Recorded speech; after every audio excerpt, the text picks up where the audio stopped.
We don't teach difficult conversations. We don't teach conflict resolution. We don't teach de-escalation.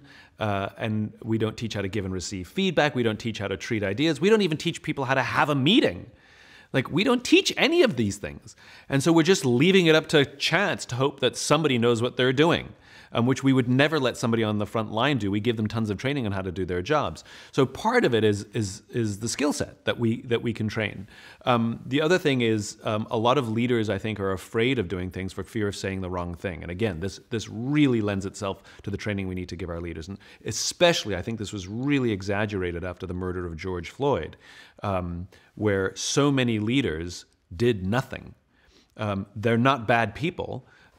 They were just so afraid of saying the wrong thing or inflaming a situation or triggering someone that they chose to just do nothing. And so one of the things we need to do is teach people how to lean into tension, and to learn how to de-escalate one's own anger or one's own trigger. And again, you brought it up before, which is, and replace it with curiosity. Tell me more. What else? I'm struggling to understand.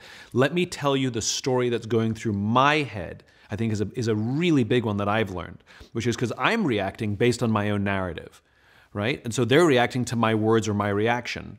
And so one of the things that's really helped me is to share what's going on in my head so that people have the context of where my reaction's coming from. Let me tell you what my history is and what my background is. I'm not saying this is right or wrong. I'm just telling you my story.